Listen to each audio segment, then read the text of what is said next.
Today we're going to make and decorate a black sesame chiffon cake. I made the black sesame paste myself, but you can also use store-bought black sesame butter. We'll start with the black sesame paste. I'm going to show you two different ways to make this. The first method is using black sesame powder. This method is extremely easy and fast. I'm going to add some walnut in it because I like a little subtle nutty flavor in there, but you can skip this entirely. Use a handheld blender to grind the walnuts into small pieces. You could just chop them with a knife. Mix the black sesame powder, walnuts, sugar, and melted butter in a bowl. And just mix it up until it's smooth. And this is it. The second method is to use black sesame seeds. This is more time consuming, but I still want to show you the way in case you prefer to use sesame seeds instead of the powder. Wash the sesame seeds and let them dry. Spread it out on a baking sheet and roast them at 300 degrees for 15 minutes. Let them cool off slightly. Transfer the seeds to a processor, add the walnuts, and grind them until fine. This will take a few minutes, and you will need to scrape the bowl down a few times to achieve this. While blending, some natural oil will release from the seeds and nuts. Add the honey and process again until the texture turns into a smooth and thick paste, about 3 minutes or more.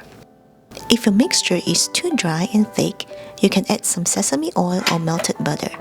Just add a tablespoon at a time until it reaches the consistency we want. And this is it. Now you have two options in how to make this. Personally, I prefer the powder method because it's less sticky compared to the one using honey. Keep in mind I'm making this paste to be used as my cake filling. Therefore, it will be thick because I need them to be firm inside the cake layer.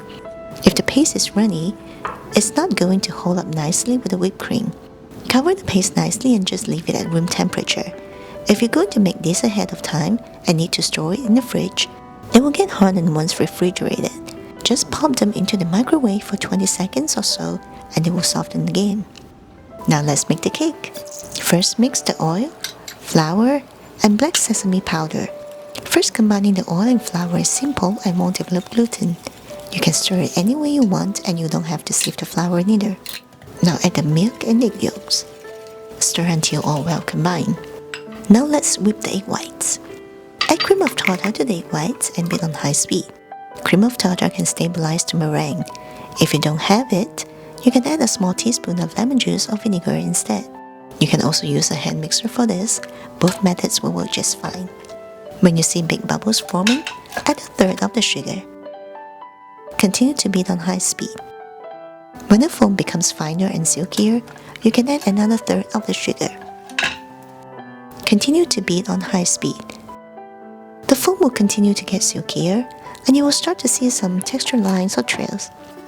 At this point, you can add the remaining sugar and beat on medium-high speed. Continue beating until you see some stiff peaks. After lifting the whisk, the meringue is stable and firm, and the peak will not drip. Scoop about 1/3 of the egg whites to the batter and fold it in gently. This is to lighten the batter initially and prepare it for the rest of the egg whites. Once it's mixed well, change to a spatula and pour it into the egg whites. Continue to fold gently until it's all combined. Repeat this movement until the batter is homogeneous. Don't overdo it. Transfer the batter to the pan immediately. Shake it, tap it a couple of times to get rid of the big bubbles, and draw a few circles with a toothpick to flatten the surface. Place in the preheated oven and bake at 300 degrees for 50 minutes. Personally, I prefer to bake it at 300 degrees for 40 minutes, then increase the temperature to 320 degrees for 5 minutes. This is after a few testings with my oven as oven temperature varies. If I just bake it at 300 degrees for 50 minutes, even though it's perfectly baked, the top of the cake will be a bit sticky after it's cool. So if you have the same problem, you can do the same switch. Once it's out of the oven, tap it on the table once, then cool it upside down. It will take 2 to 3 hours to cool completely. Now that the cake is cool, remove it from the pan carefully, then slice it into 3 layers. Remember to flatten the top as well. Let's make the black sesame whipped cream frosting. Combine the heavy cream, powdered sugar, and black sesame powder in a mixing bowl and whip on high speed until it thickens. This is good. Let's start decorating. Apply a little bit of cream at the bottom to secure the cake to the cake board. Apply a layer of whipped cream frosting. Now add the black sesame paste. It's hard to add a thick paste onto something very light and airy, so I'm going to spread it on a piece of parchment paper first, then transfer it onto the cream. I'm using a 5-inch cookie cutter as a guide, but if you don't have it, just eyeball it.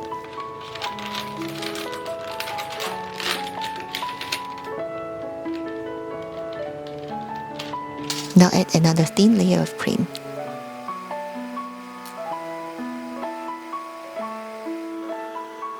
Repeat these steps.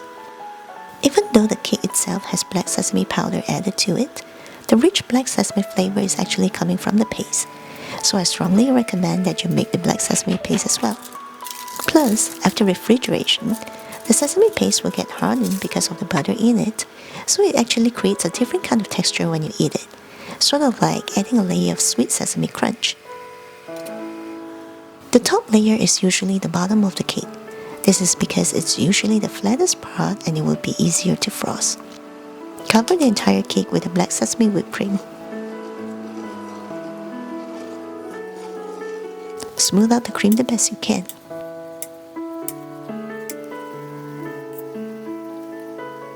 I have some black sesame paste left, so I'm going to spread it on top of the cake. First, I'm going to add some melted unsalted butter in there to loosen it.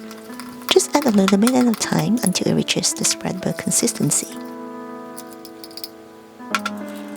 I'm going to use a piping bag just so I can have a better control. You can just spoon it on the cake if you like.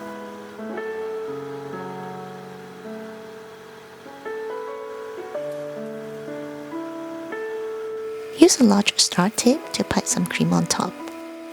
I have some black sesame crackers available, so I'm going to use it as a garnish. You can also try using dark chocolate pieces if you like, or don't add anything else. And this is now completed. Thanks so much for watching.